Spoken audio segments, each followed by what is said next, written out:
MSI kembali menghadirkan series gaming terbarunya yaitu Katana GF66 yang menggabungkan kekuatan dari Intel Tiger Lake dengan RTX 3000 series. Katana sendiri punya arti yang menarik nih guys. Untuk itu kita mau bahas setajam apa performanya selama digunakan.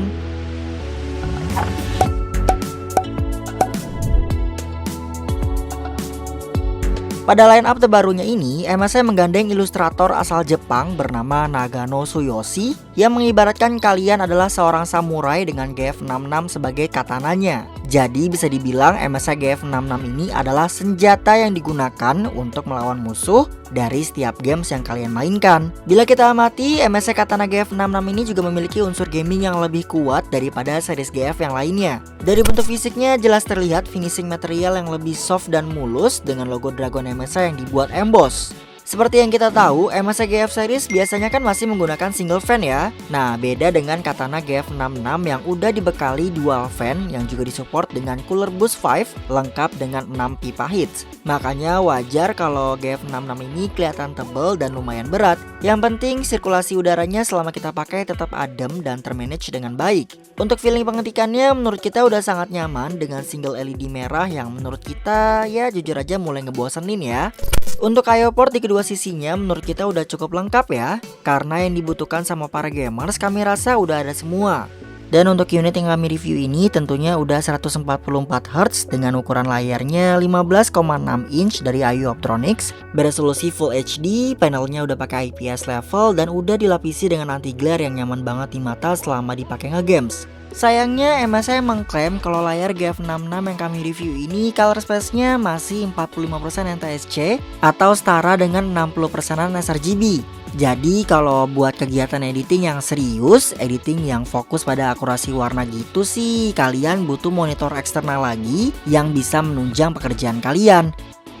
Nah, seperti yang udah kita infoin di awal, MSI GF66 447ID ini ditenagai Intel Core i5 11400H, 6 core, 12 threads, 10 nanometer SuperFin dengan CPU speed yang bisa di boost clock up to 4,5 GHz. Dari datanya Intel sih kita nggak nemuin perbedaan yang spesifik ya. Jadi proses olah datanya 11-12 dengan versi sebelumnya. Yang ngebedain paling konsumsi dayanya aja yang lebih hemat dari versi sebelumnya yang masih 14 nanometer. Cuma ini bukan sesuatu yang bisa dibanggain banget ya.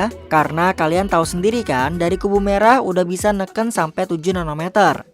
Senjata lainnya juga ada Nvidia GeForce RTX 3050 4GB GDDR6 yang tentunya udah jelas menandakan kalau GF66 ini akan sangat lancar untuk menjalankan berbagai macam games seperti deretan games-games populer saat ini, di mana sistem requirement yang direkomendasikan dari semua games masih menggunakan VGA di bawah RTX.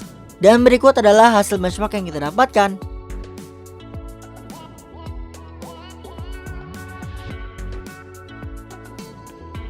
RAM bawaannya dibekali satu keping 8GB DDR4 3200MHz yang pastinya punya speed lebih tinggi dan kencang lagi dari GF6310SC yang masih 2666MHz. Udah gitu tersedia juga satu slot kosong lagi dan bisa diupdate sampai 64GB atau 2x32GB. Menurut kita sih idealnya kalau mau diupdate itu harus sama ya kapasitasnya. Jadi kalau mau ngikutin yang bawaannya ya nambah lagi 8GB. Lalu untuk storage-nya dikasih 512GB SSD M.2 NVMe dari Kingston dengan speed yang cukup mengecewakan nih guys. Bahkan speed rate-nya aja nggak nyampe 2000-an MB per second. Dimana angka segini biasanya sering kita temuin di laptop gaming yang selevel dengan GF66 ini. Cuma kalau kita lihat dari space-nya sih ya udah cukup lah ya buat nginstal 2-3 jenis games berukuran jumbo dan juga software editing yang bisa menunjang produktivitas kalian. Dan ciri khasnya MSI GF series yang bisa dipakai untuk berbagai kalangan juga nggak hilang nih guys. Karena memang terbukti saat kita ngekspor satu paket video beresolusi 4K yang udah dipoles sedikit di Premiere Pro CC 2020, waktu yang dibutuhkan kurang dari 6 menit. Makanya di sini kita berani bilang kalau MSI Katana series ini bisa banget dipakai sama para gamers yang juga aktif di industri kreatif. MSI Katana GF66 dibekali baterai berkapasitas 53,5 Wh. Main games 60 menit dengan settingan rata kanan, cooler boost diaktifkan, dan mode profilnya kita buat extreme performance, baterainya berkurang 26%.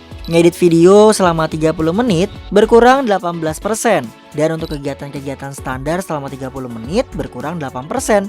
Dengan charger bawaan 150 watt, menurut kita lumayan cepet ya ngecasnya. Dari 11% kita butuh waktu sekitar 75 menitan untuk full 100%.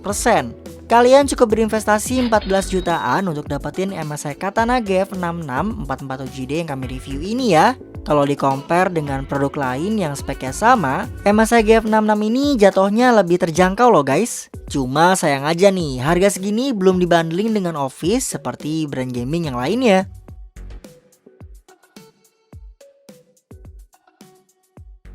Ya, jadi intinya MSI Katana GF66 ini menurut kita udah berhasil menyabet gelar laptop yang price to performance. Dan tentunya sangat bisa menjadi pilihan bagi para gamers yang mau ngasah skill gaming sekaligus ningkatin kreativitasnya dalam memproduksi konten.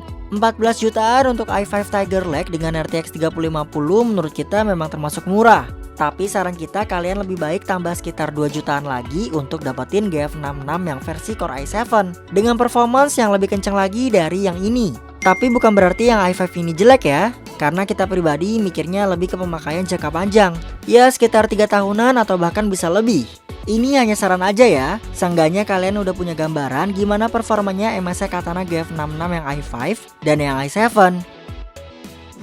Oke, mungkin segini dulu pembahasan kita mengenai MSI Katana GF66 ya. Buat yang mau beli bisa langsung cek MSI Official Store di Shopee dan Marketplace Predator Indonesia. Informasi selengkapnya ada di deskripsi.